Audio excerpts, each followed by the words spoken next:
Fui enfermera por más de 20 años. Traté a tantos pacientes que me es imposible recordarlos a todos. Pero hubo una paciente que me perturbó demasiado.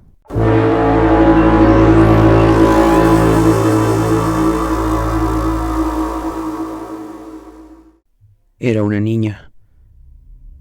Ella fue golpeada brutalmente por sus 2 hermanos. Recibió tantos golpes en la cabeza que, aparte de desarrollar un alter ego como mecanismo de defensa, inconscientemente desactivó su sentido del oído y del habla. Así que la única forma de tratar con ella era mediante la escritura. Tenía varios cuadernos. Uno era para nuestra sesión, donde yo anotaba mis preguntas y sus respuestas. Otro era para sus dibujos, y el tercero era para que anotara sus sueños. Los sueños que tenía esa niña eran escalofriantes. Eran sin duda alguna los más aterradores que he leído alguna vez.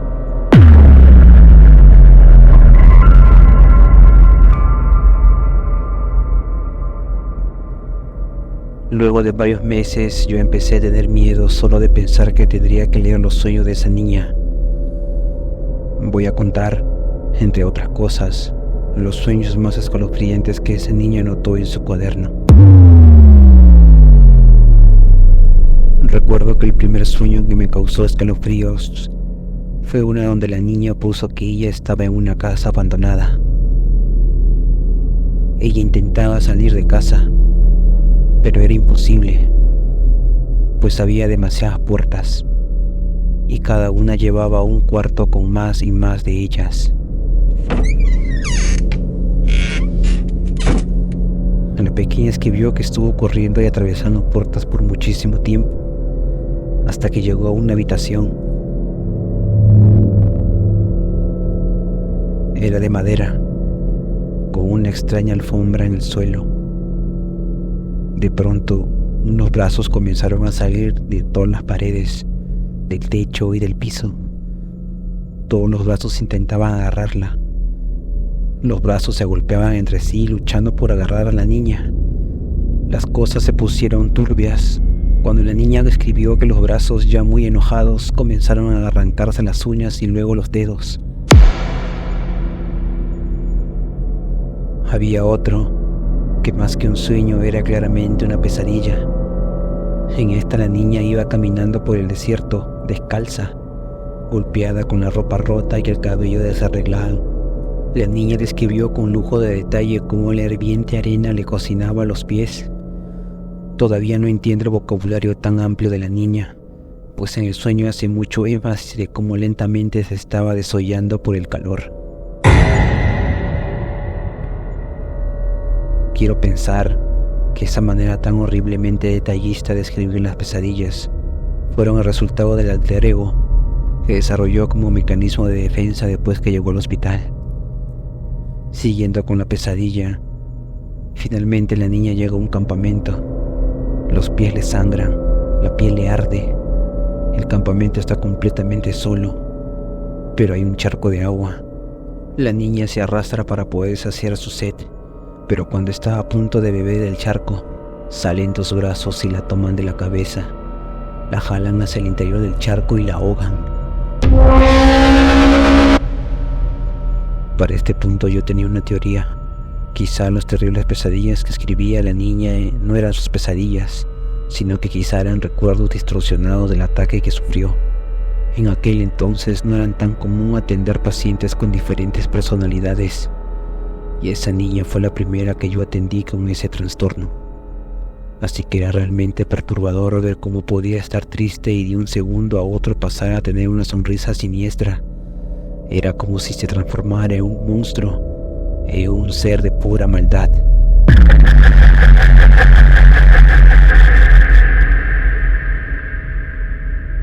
La niña compartía habitación con otros menores.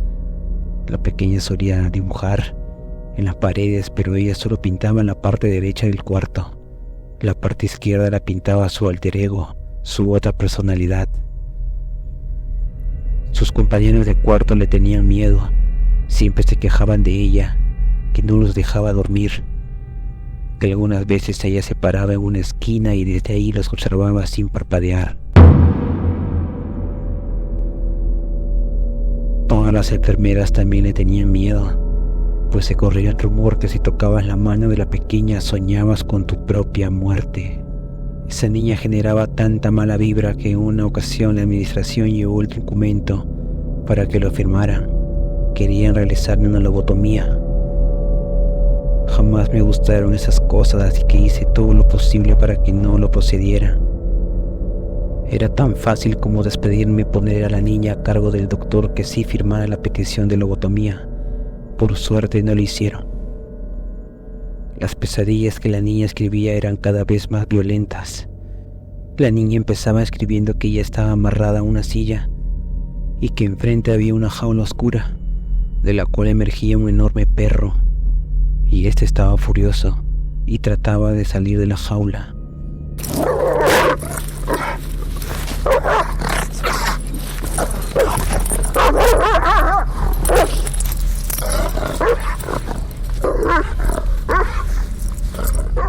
Ladraba, mordía los barrotes de la jaula, la embestía con todas sus fuerzas. La niña puso que los ojos del perro furioso eran blancos. El perro lograba liberarse y se iba sobre ella, pero cuando estaba a 1 centímetro de morderla, la cadena que el perro tenía en una pata lo detenía. Entonces la niña, llorando y desesperada, llena de pánico, intentaba liberarse de las cuerdas que la sujetaban a la silla. No podía, de tanto moverse terminó cayendo con todo y silla.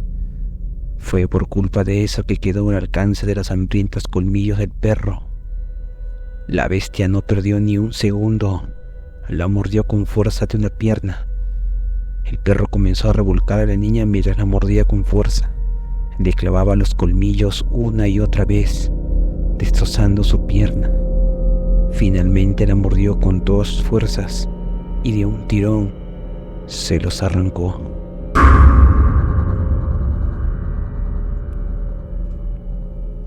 La niña se estaba desangrando. El perro se acercó a su cara y cuando abrió la boca, un brazo salió de su garganta y ahorcó a la niña.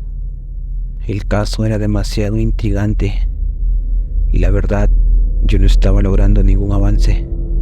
La pequeña no mejoraba, sino por el contrario. Así que decidí sincerarme con la niña. Le dije que eso había sido todo, que debido a que ella estaba empeorando, yo no tenía otra opción más que dejar que autoricen la lobotomía. Ella abrió los ojos todo lo que pudo. Entonces me dijo una cosa: lo que escribo no son mis sueños, son los cuentos que escucho en mi cabeza antes de dormir.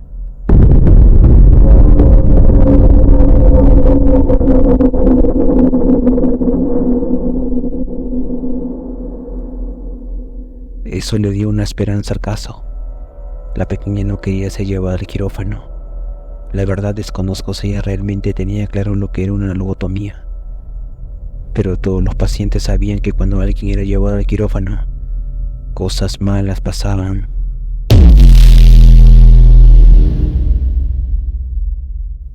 Le dije que tenía que ser más cooperativa para poder curarla y sacarla de ahí antes que la llevaran al quirófano. Entonces la niña, para mi total sorpresa e incredulidad, comenzó a hablar. Me dijo que la otra niña, es decir, su alter ego, era muy oscura, que era la hija del diablo.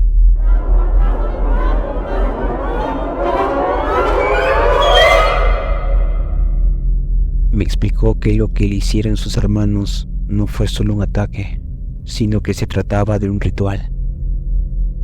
Eso no sonaba tan incoherente como parece, pues los hermanos de esa niña habían confesado durante el interrogatorio que pertenecían a una secta satánica.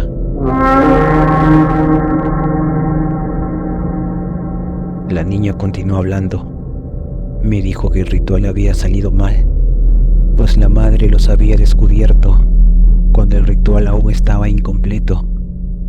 Es por eso que la otra niña solo había nacido a la mitad, que la otra niña estaba enojada.